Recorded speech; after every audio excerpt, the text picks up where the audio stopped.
Running is good for health, ऐसे ही कहा है इस किताब में। किताब का नाम है the complete book of running by James fix, 1980s की बेस्ट सेलर किताब। और इसके ऑथर जेम्स फिक्स, जिन्होंने दुनिया को सिखाया रनिंग कैसे करना है, रनिंग कितनी ज़रूरी है आपके जीवन के लिए, आपके हेल्थ के लिए। लेकिन अफसोस की बात है 1984 में on 20 July James fix he died while running. दौड़ते हुए उनका हार्ट अटैक आ गया और 52 की एज में उनकी डेथ हो गई।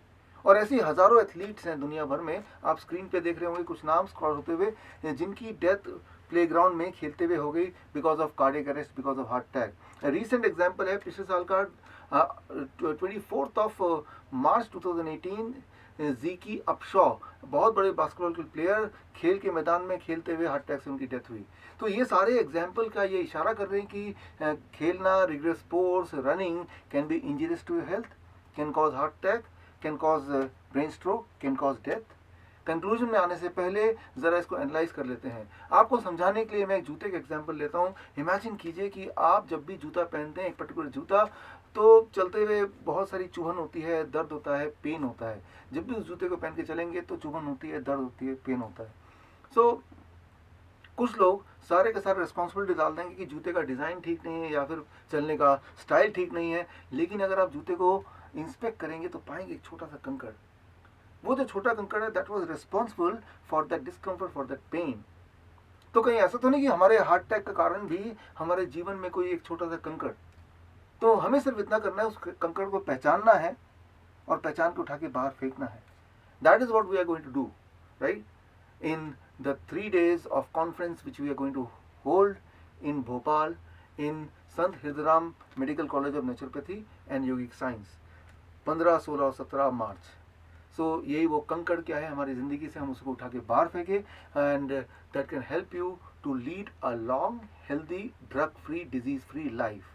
फिलहाल थोड़ा हम अंडरस्टैंड करते हैं ये heart disease, heart attack, running, इन सब का रिलेशनशिप क्या है। इसको समझने के लिए एक इमेजिनरी सिचुएशन लेते हैं। इमेजिन कीजिए आप ओलंपिक के रेस में खड़े हैं, आपके साथ बहुत सारे और खिलाड़ी भी हैं और रेस की काउंटिंग स्टार्ट हो चुकी है। इट स्टार्ट्स विद, आप अलर्ट हैं, आप सुन रहे हैं 3, 2, 1।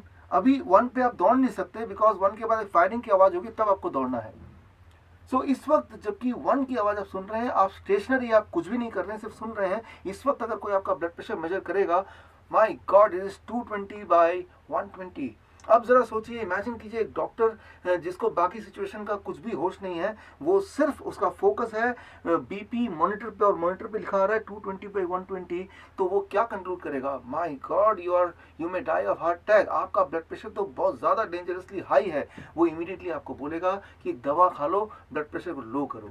लेकिन आपको पता है कि उसकी कोई भी ज़रूरत नहीं, because there is a cause, there is a reason. ये हमारे बॉडी की फंक्शनिंग है, हमारी बॉडी प्रिपेयर कर रही है हमें उस रेस के लिए, जिताने के लिए। इसको ज़रा समझने की कोशिश करते हैं कि अभी तो दौड़ना शुरू ही नहीं किया, पहले से ही क्यों हार्ट बीट हाई हो गया, पल्स रेट हाई हो गया, ब्लड प्रेशर हाई हो गया। इसको ज़रा ध्यान से सोचिए। जब आप रेस के लिए खड़े हैं, आप अलर्ट हैं, 4, 3, 2, 1 काउंटिंग सुन रहे हैं। ब्रेन क्या कर रहा है, ब्रेन पास्ट की मेमोरी में जाता है और पास्ट की मेमोरी में उन मेमोरीज को छानता है जहाँ पे आप सिमिलर काइंड ऑफ एक्सपीरियंस करते हैं, जहाँ आप रेस के लिए खड़े थे, जहाँ भागने के पहले वाला सीन। तो ब्रेन देखता है कि इस सीन के बाद अगला सीन है, आप दौड़ेंगे।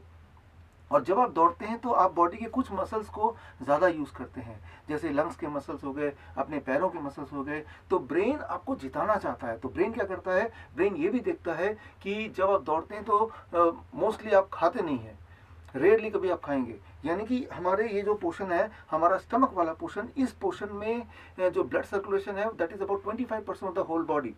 लेकिन इस वक्त क्योंकि आप खाएंगे नहीं, इतने सारे ब्लड की ज़रूरत नहीं है, ब्लड फ्लो की ज़रूरत नहीं है। तो ब्रेन क्या करता है, उस सेकेंड्स में जब आप सुन रहे हैं 4, 3, 2, 1, ब्रेन उस ब्लड सर्कुलेशन को रीडिस्ट्रीब्यूट करता है, और ताकि वो ब्लड सर्कुलेशन उन ऑर्गन को जाए, उन मसल्स को जाए जिसकी आप अभी इस्तेमाल ज़्यादा करने वाले हैं, ताकि उसमें नरिशमेंट जाए, उसमें न्यूट्रिशन जाए, उसमें फूड जाए, उसमें ऑक्सीजन जाए।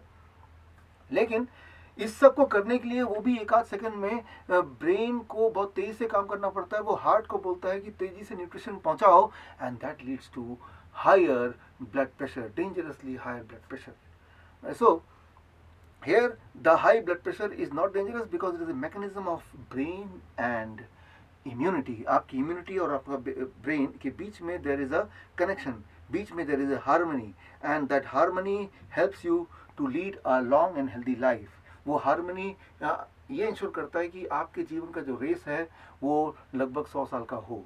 लेकिन आजकल के जो मॉडर्न डॉक्टर्स हैं, मॉडर्न जो मेथड्स हैं हेल्थ के, वो इस ब्रेन और हमारे इम्यूनिटी के कॉम्बिनेशन को, कनेक्शन को अंडरस्टैंड नहीं कर पाते हैं। मसलन कई बार आपका ब्लड शुगर हाई होगा, इसी तरह से कई बार आपका बॉडी का टेम्परेचर हाई हो जाता है, जैसे हम फीवर बोलते हैं।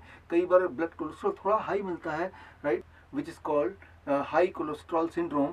सो इन सारी चीज़ों में, in all this, you are diagnosed as a patient. और इस बात को इग्नोर करते हुए कि ये ब्लड प्रेशर हाई क्यों था, ब्लड शुगर हाई क्यों है, टेम्परेचर क्यों बढ़ गया, there has to be a cause.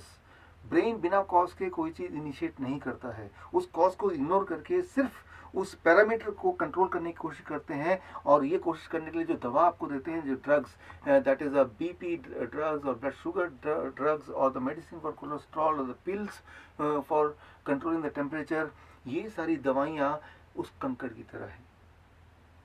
हमारे जीवन में कुछ ऐसे फूड आइटम हैं और कुछ ऐसे ड्रग्स हैं जो वो कंकड़ वाला रोल प्ले करते हैं। अगर आपने उसको पहचाना नहीं तो that may lead to heart disease, that may lead to death.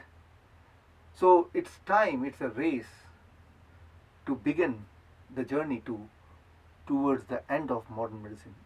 मैं बात कर रहा हूँ 3 दिन के कॉन्फ्रेंस का, 15, 16, 17 मार्च 2019 eight Sant Hirdaram medical college of naturopathy and yogic science, जो कि हम 3 दिन का कॉन्फ्रेंस कर रहे हैं, जिसकी अनाउंसमेंट हमने की थी 10 जनवरी, ऑफिशियल अनाउंसमेंट 1 महीने पहले। और मुझे बहुत खुशी है और मैं आपको धन्यवाद करता हूं। मैं और मेडिकल कॉलेज के सारे स्टाफ आपको धन्यवाद करते हैं कि 1 महीने से पहले ही हमारे सारे सीट फुल हो गए, सारे रजिस्ट्रेशन फुल हो गए। करीब 1100 रजिस्ट्रेशन हो चुके हैं और अब वहाँ पे और सीट नहीं है। तो मेरी आपसे अपील कि अब रजिस्ट्रेशन के लिए फीस और ना भरें, क्योंकि अब वहाँ पे जगह नहीं है, ना तो स्पीकर स्लॉट है, ना डेलीगेट स्लॉट है, ना स्टूडेंट स्लॉट है। सारी सीटें भर चुकी हैं और अभी भी इवेंट को 1 महीने से ज़्यादा का समय है। लेकिन आप मायूस ना हो, जिन्होंने रजिस्टर नहीं कराया, जो रजिस्टर कराने वाले हैं, don't feel bad, don't feel sad, क्योंकि आप भी अटेंड कर सकते हैं वो 3 दिन का कॉन्फ्रेंस घर पे बैठ के ही। क्योंकि मैं अपने इसी YouTube चैनल से ये लाइव करने वाला हूँ 3 दिन का। 15 तारीख को I will be live at 11 और 11:30 और